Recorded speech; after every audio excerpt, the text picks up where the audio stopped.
Guys, gaafii keessan irratti hundaa'uudhaan unit 4 irraa gara unit 5 tti shift goneerra.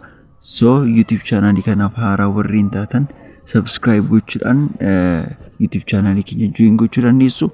Namoonni immoo journey kanaaf haaraa taatan akkasumas immoo namoonni subscribe gootan like gochuu akka hin daganne.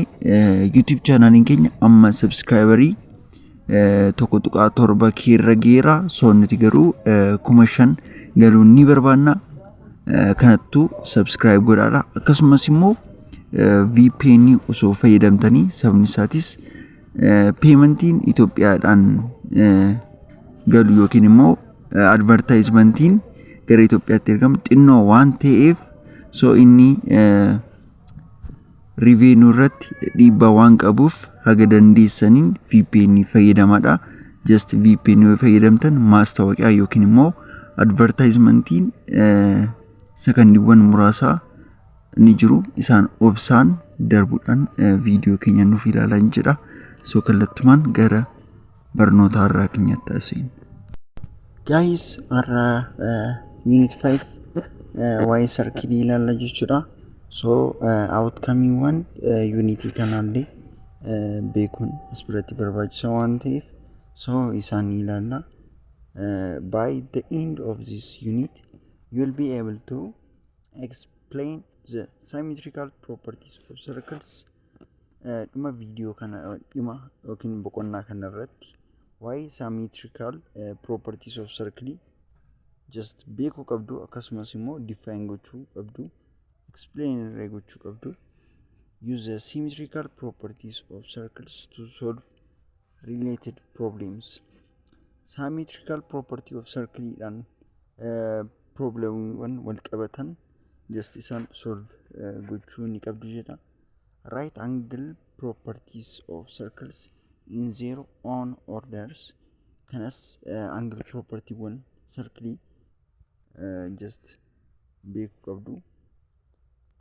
Apply angle properties of circles to solve related problems.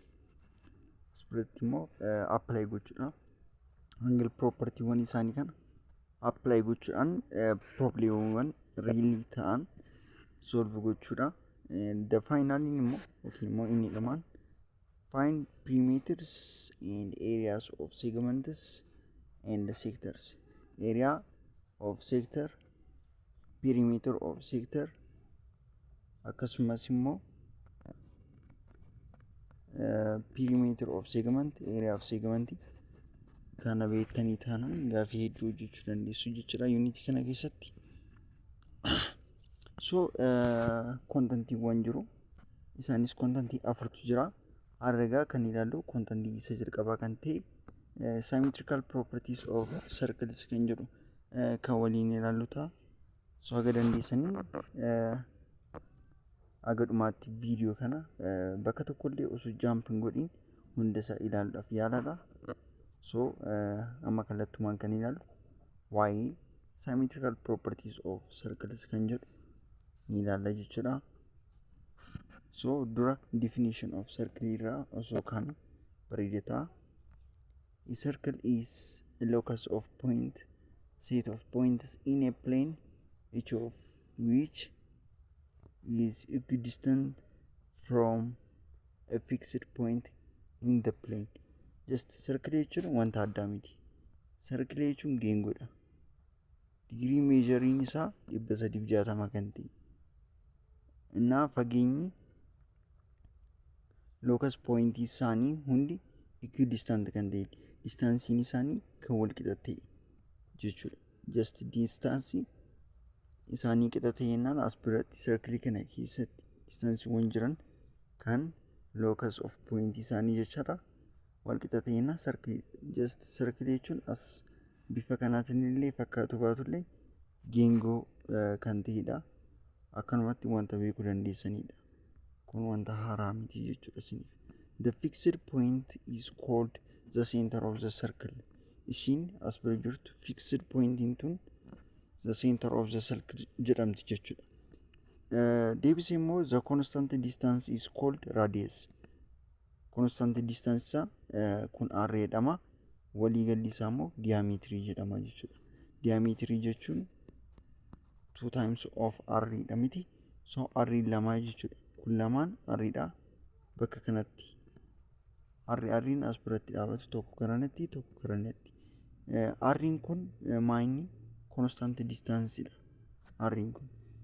Thus the circle is defined by its center o centering isaa capital letter o dhaan represent ta'a.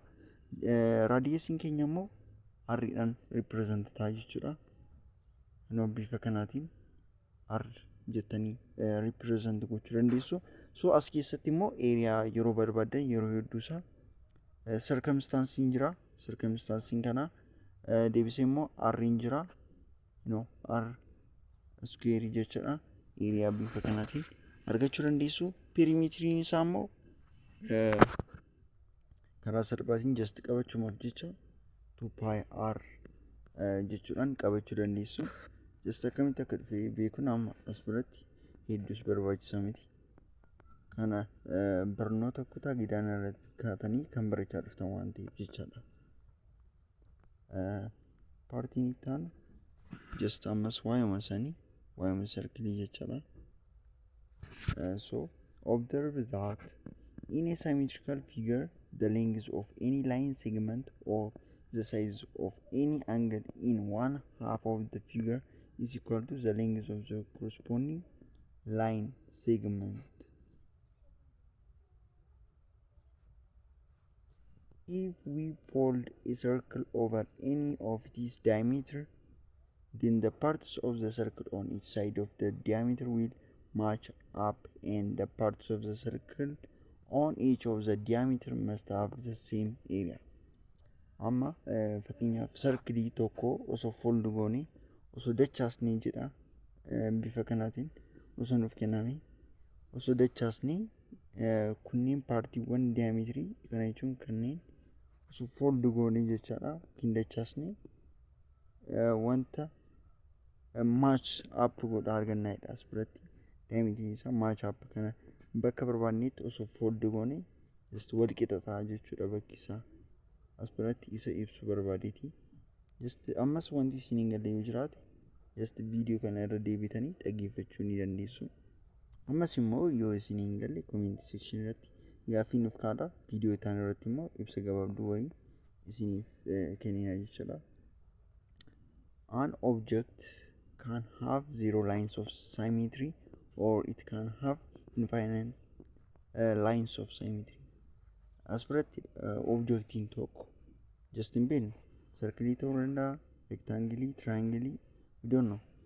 Garuu maal qabaachuu danda'a? Line of symmetry. Line of symmetry isaa maybe 0 or infinite ta'uu danda'a jechuudha.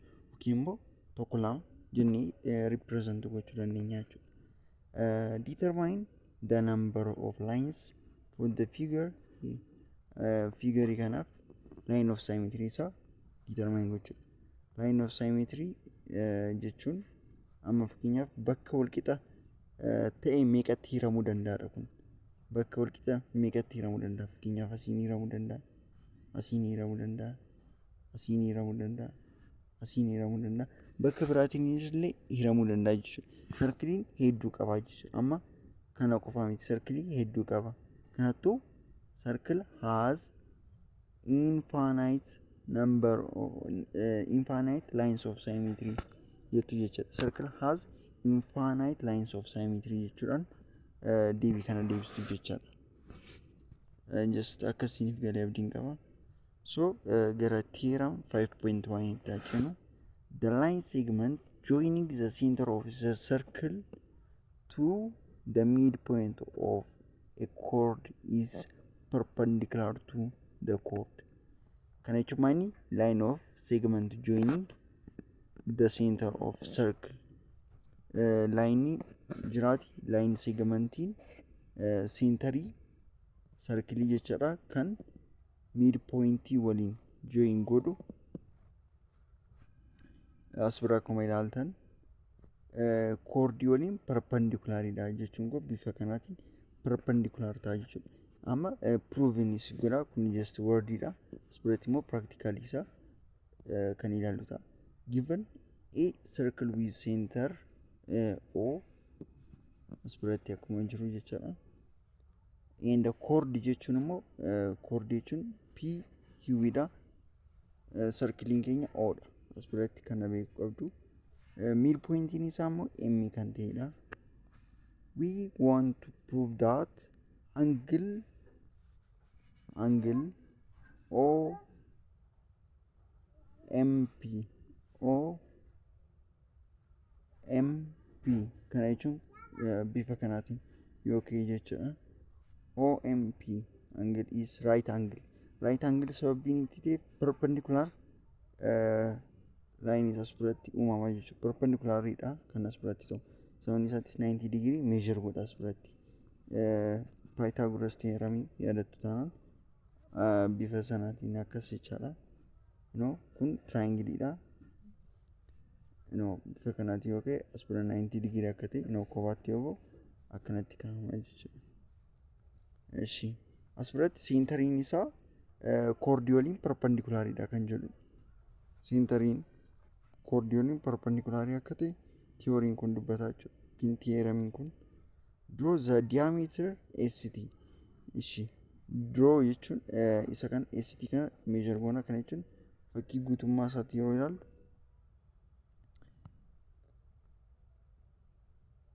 guutummaa fakkii isaa ilaallu as biratti hin jira. Sarkilichi bifa kanaatiin tiin jira. Amma kun diametriidha. Cinaatti sooganii diametriidha. Rakkina hin qabu inni.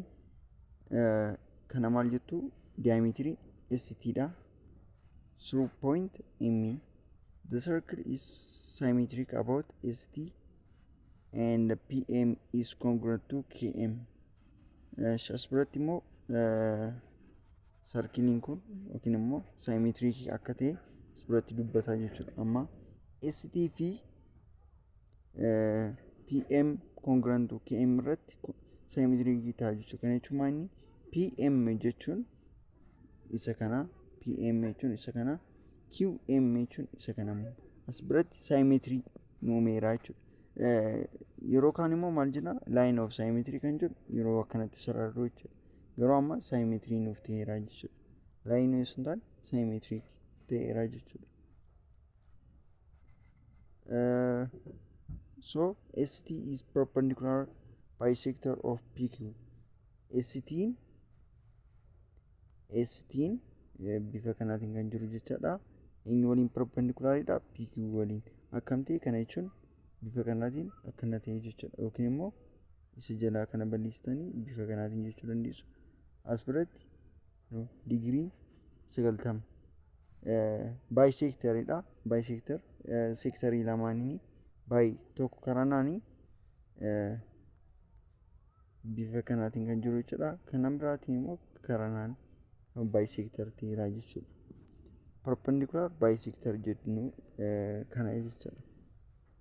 His angle OMP is a right angle. Kan ergamaa isinitti agarsiiseera. Akkamitti right angle ta'e kan jedhu. Amma theoremii kana kan qabachuu qabdan maali? Center of circle jira. Line join godhu jechuudha. Line segment joining the center of the circle to the midpoint. Midpoint waliin line kun jechuudha. Line kun kan inni dubbatu jechuudha. Line kun eenyu waliin perpendicular dha? Koordii waliin perpendicular dha. Kana dubbata. Karaa salphaatiin theoremiin kun jechuudha. So exercise dha. Triangle ABC is an equilateral triangle and circle O. Here it is. It is circumcircle. How many lines of symmetry does figure 5.5 have?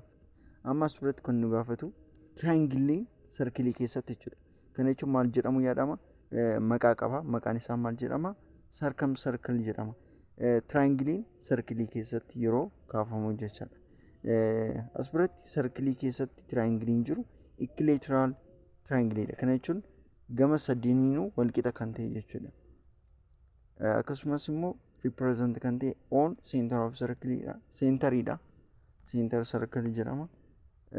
Na kun how many lines of symmetry does it have kan jedhu gaafii line of symmetry meeqa qaba kan jedhu beekuu qabna jechuudha. Amma fakkeenyaaf bakka kanaatiin akkanatti yeroo kaastan qabaa jechuudha.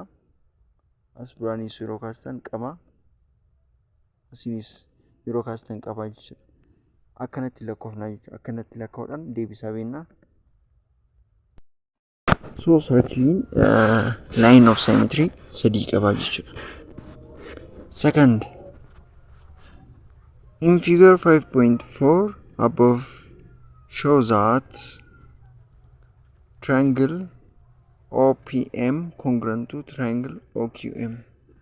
So gara duubatti deebiidhaan giraafii kanarratti triangle yookiin immoo angiliin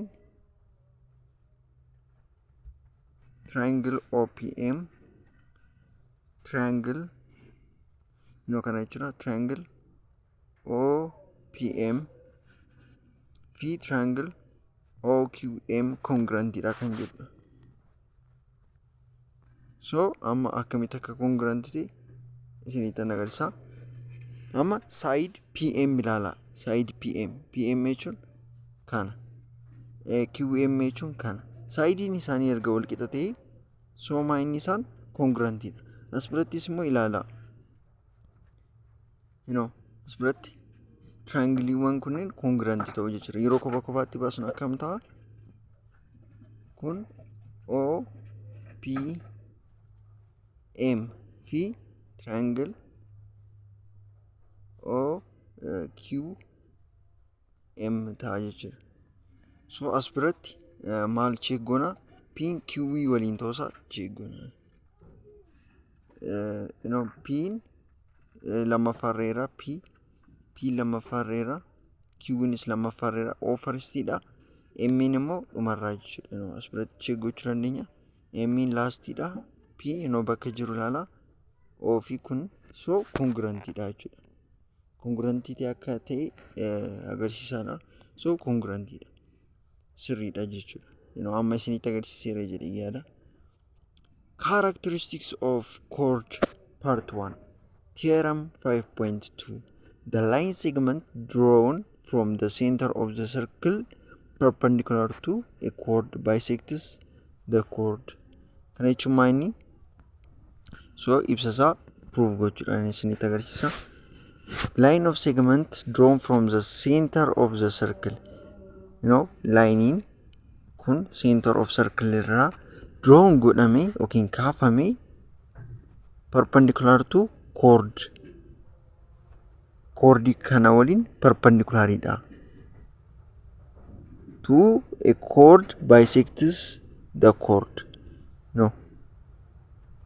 Isa kana jechuudha. Inni kun isa kana waliin perpendicular. Just first waliin wal fakkaata garuu adda baastanii beekuu qabdu. Ammatti difference waan qabaniif. A circle with center O.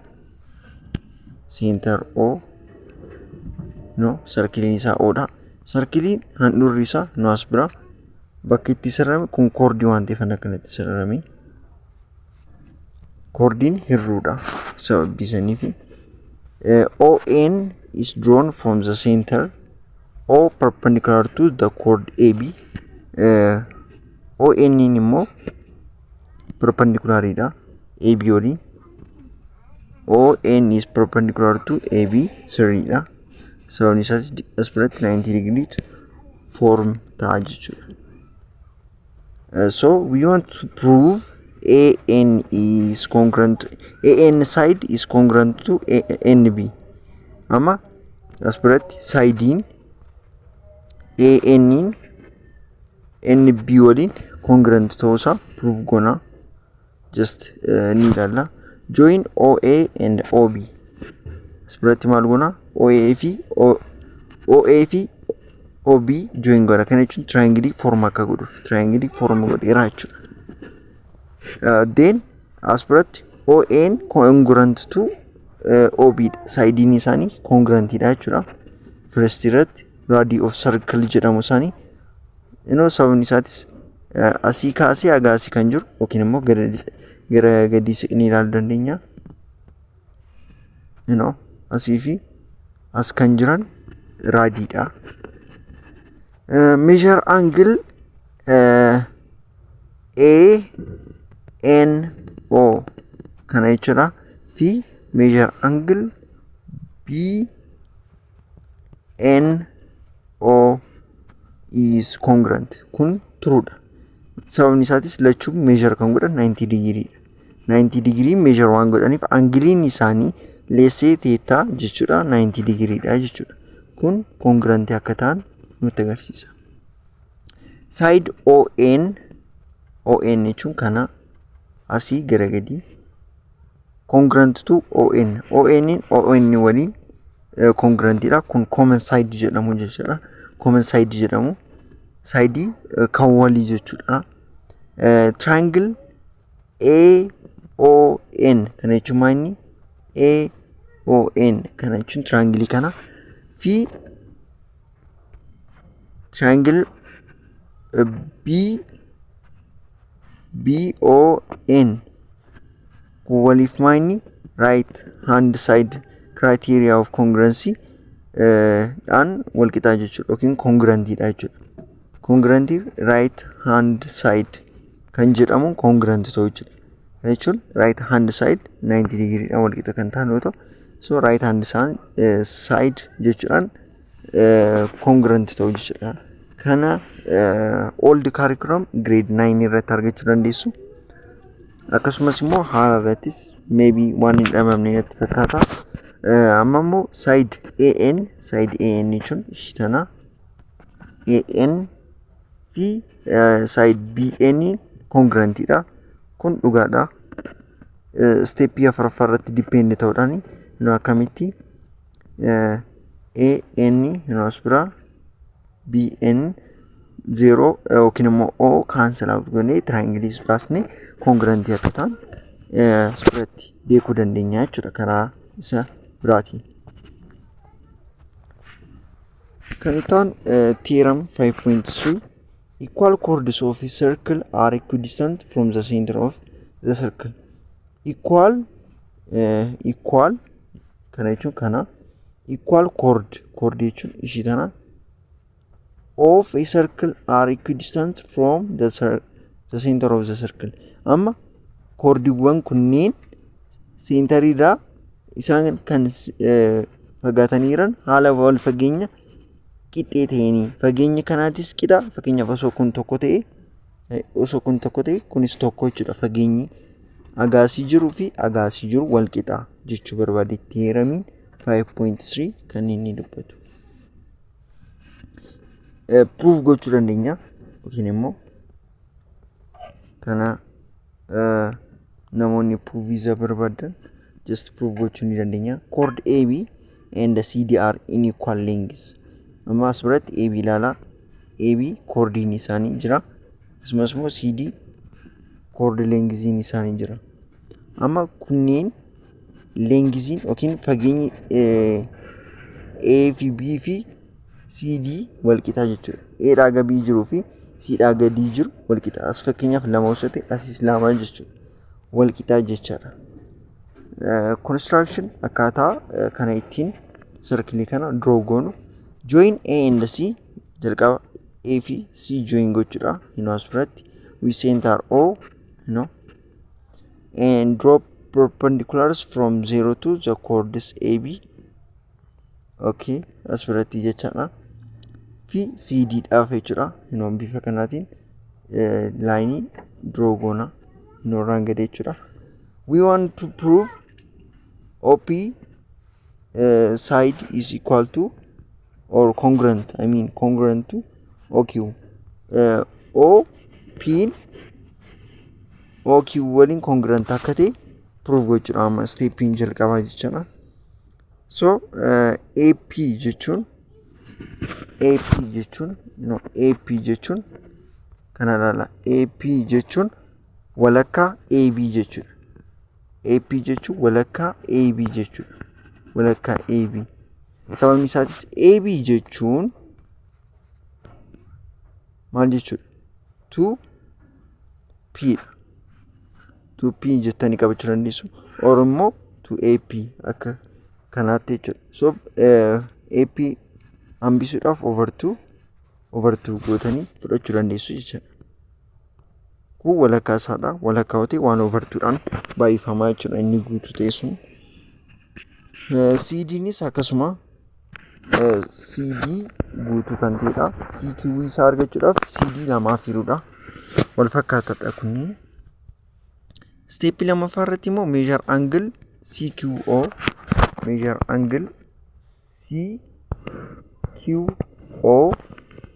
congruent to measure angle APO kunniin sirriidha. Measurement isaanii wal qixa ta'a.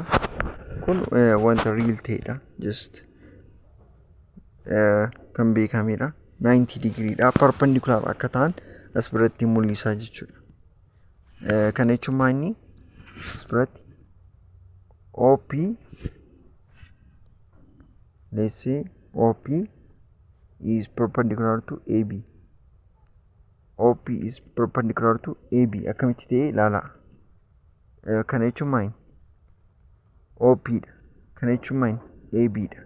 Amma 90 degree form hin taane 90 degree form ta'eera jechuudha. Perpendicular jedhama yeroo sana.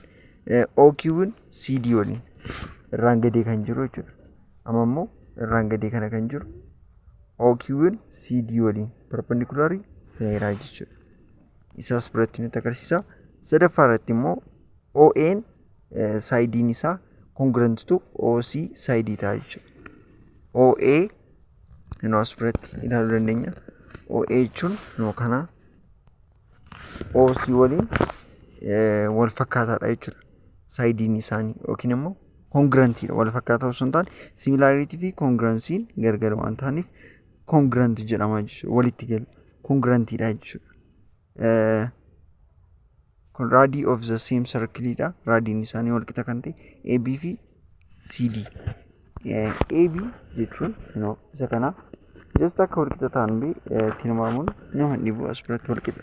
AB fi CD congruentidha.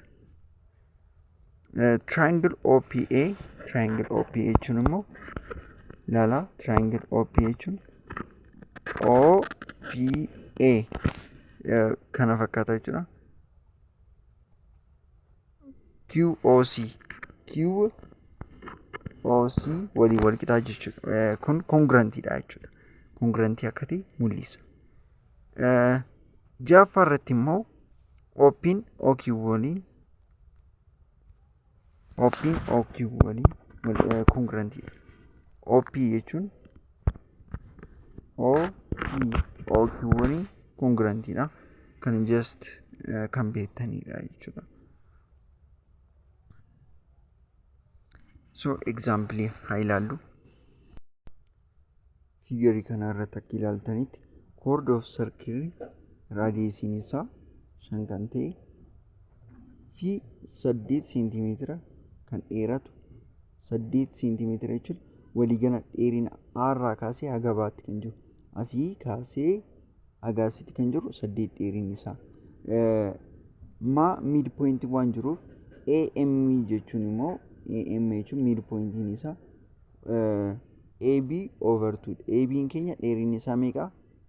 As biratti ifa akka ta'uuf maal goona? As biratti AM jechuun AB over 2. AB dheerinni isaa 8. So 2 4 gahaa jechuudha. Kana jechuun maayini as 4 jechaadha. Find the distance of the chord from the center. Amma distance isaa barbaanna jechuudha. Distance eenyu? Distance OM. Inoo ilaala. Find the distance of the chord from the center. Center irra kan chord jechuudha. Distance isaa barbaanna. Kana jechuun Pythagoras theorem fayyadamna jechuudha. Maal ta'e right triangle ta'eera jechuudha. Right. As biratti maayini 8. 8 dhifama 8 osoo hin taane 8 lamaa fi 2 4 gahaa bakka lachuu. Asis 4 gahaa jechuudha. As immoo intini isaa 5 jechuudha. 5 seentimeetira bakka kana ta'a. Kanattu kan nu gaafatamne x kana oppositii kan jiru kana jechuudha. Yeroo yaadattan ta'e as biratti oppositiidha kun adjacentiidha kun hypotenasiidha. Amma kan gaafatamaa jiru just Pythagoras theorem irratti fayyadamne kan argachuu jechuudha. Kunii fi kun square ta'anii ida'amanii 5 kennuu qabu. Kana jechuun inni x square plus 4 square is equal to 5 square. Kana jechuun inni a square plus b square is equal to c square jettanii kan baratan jechuudha. So first irratti isaan square gochuudha. X square plus 16 ta'a jechuudha. 4 square yoo goonu 5 so x square is equal to 25 minus ta'a 16 gara soo darbu x square keenya so yeroo hir'isnu jechaadha 9 arganna. X square is equal to 9. So under radical root x in keenya finally meeqa ta'a 3 ta'a jechuudha. 3 seentimeetira ta'a. Kana jechuudha hagas mara nama rakkisu. So erga example beektanii maaltu sinaafi amma jechuudha exercise dha jechuudha kan sinaafi. Figure kanarratti akka ilaaltanitti radiisiin isaa 5 kan ta'e dheerinni aabaa m jira indagatina am dura barbaadu qabdu akkasinitti hime am jechuun ab over 2 dha.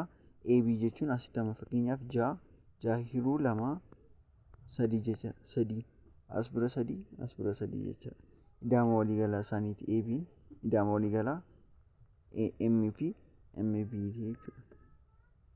Yookiin immoo total addition of am jettanii qabachuu dandeessu. Find the distance of the chord from the center. No, kana nu gaafate ammas from the center dha.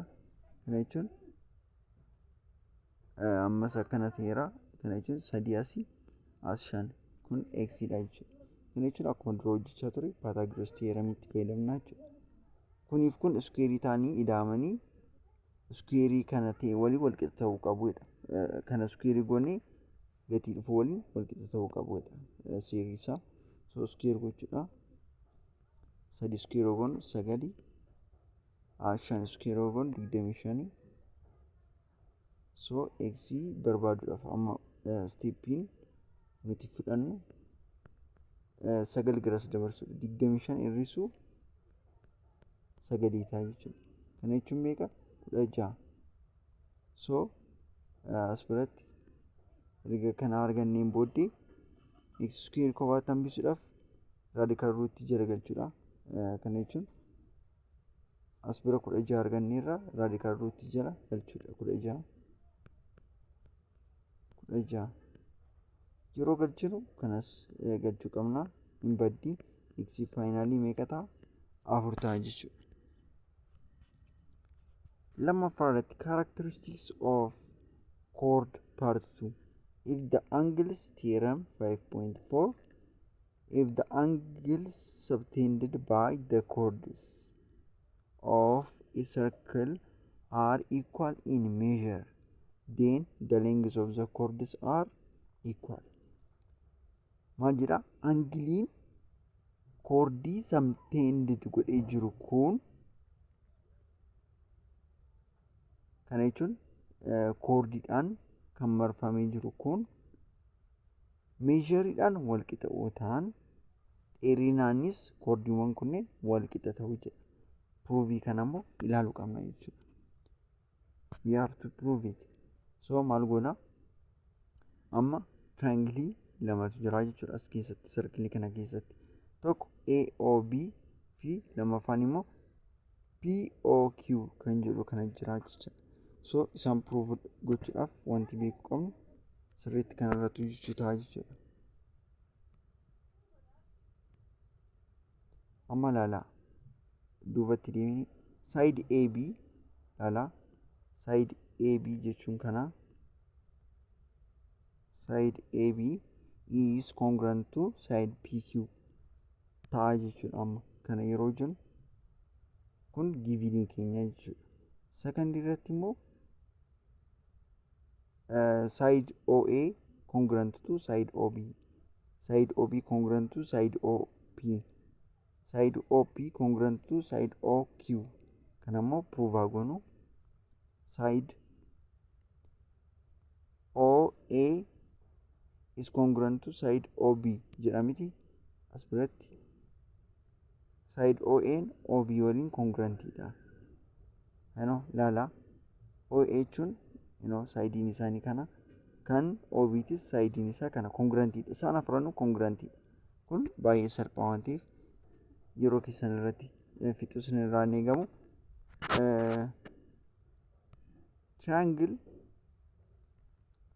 Triangle AOB is congruent to triangle POQ. Triangle kun jechaadha. AOB is congruent to triangle POQ. Akkamitti kun congruent ta'an? By side theorem. By side theorem dhaan jechuudha. Kun congruent kan ta'an jechuudha. Congruent kan ta'an by side theorem dhaan jechuudha. Akkamitti ta'e? Side kana ilaala. Side AO fi side OB ilaaluu dandeessu. BO fi QO sideidha. Just kunneen illee sideidha jechuudha. Side dhaan theoremiin kun triangle akka ta'u taasisa. Congruent akka ta'an taasisa jechuudha. Measure angle OAB measure angle OAB is congruent to measure angle POQ. Measure angle isaaniitis wal qixa. Degree isaan beeknu malee measure angle isaanii as bira jiruu fi kanaa fi kana as bira jiru wal qixa jechaadha. Just haala wal fakkaataa ta'een kaa'anii jiru jechaadha isaan kunneen. So exercise maa kan ta'e 5.3 dha. So isa mee haa ilaallu. A chord of length 20 cm is at a distance of 8 cm from the center of the circle. Find the radius of the circle. Amma as biratti ilaaladha. Circle jira.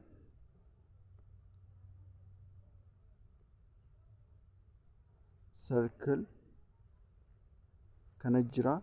Chord jira. Then maal jedhamne? Chord of length 20 cm. Chord of length isaa 20 cm kan ta'e. Kana jechuun maanni kun 20 cm kan ta'e. As midpoint jira. Akka hin daganne. Deebisee immoo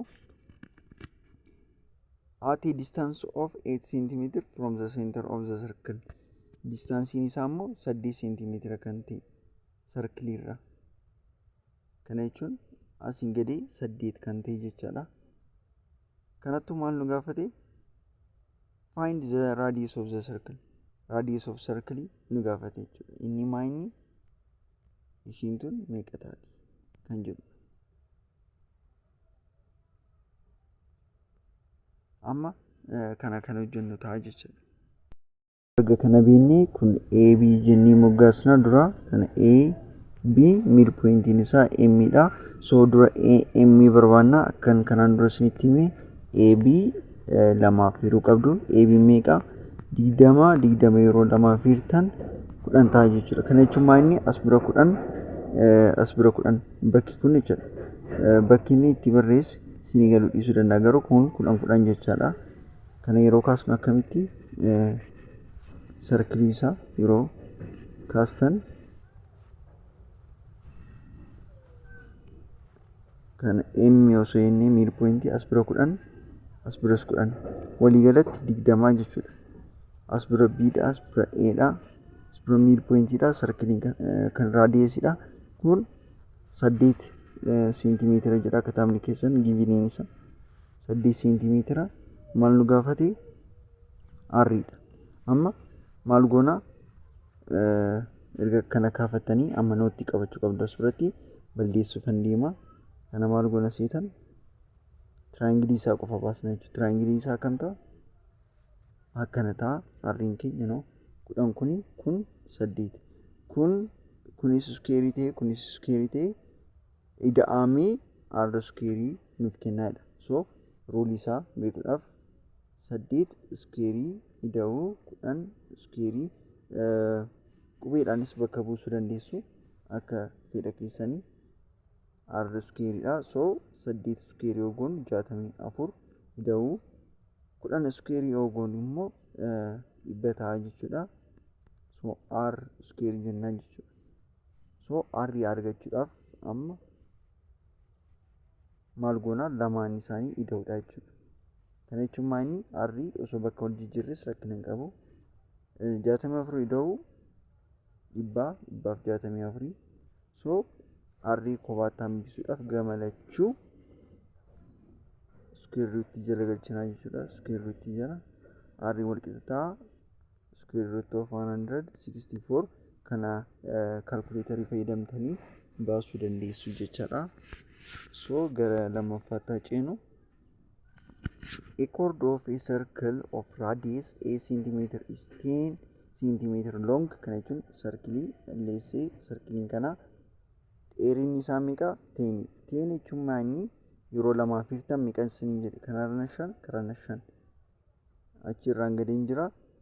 Raadiyesiin isaa meeqa? 8. Kan kana x jennaan beeknu waan ta'eef jechuudha. Find the distance of the chord from the center of the circle. X kana barbaanna. So x barbaaduudhaaf maal goona? X square plus 5 square is equal to maal gootu jechuudha? 8 square gootu. 8 square yoo gootan 64 arganna. As biratti x square plus 5 square is equal to 8 square. So x square plus 25 is equal to 64 ta'a jechuudha. X square is equal to 64 ta'a jechuudha. So finally yeroo hir'istan jechaadha gatii argattan tokko qabdu isa ruutii jala galchinaa jechuudha. Yeroo hir'istan 64 hir'isuu 25 9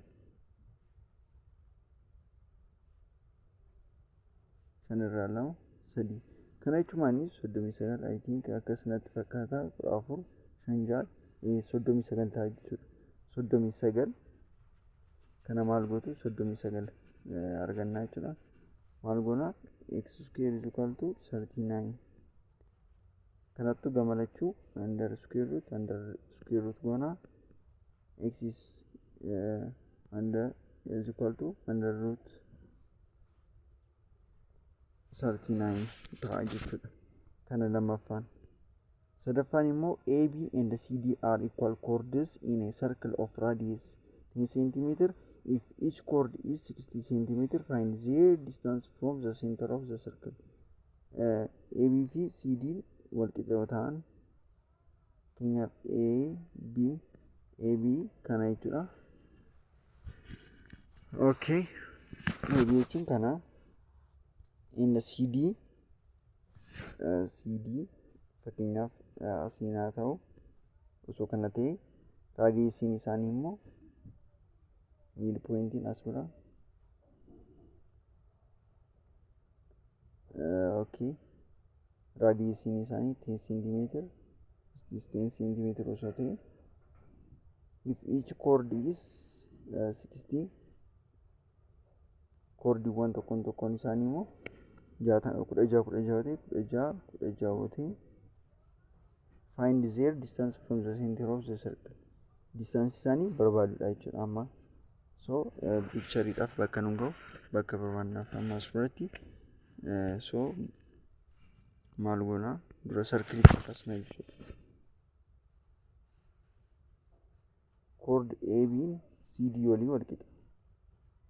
AB jettanii fudhachuu dandeessu. Just wal fakkaataa waan ta'eef jechuudha. Achiin raadiyesiin isaa meeqa kan ta'e gaaficha irratti raadiyesiin isaa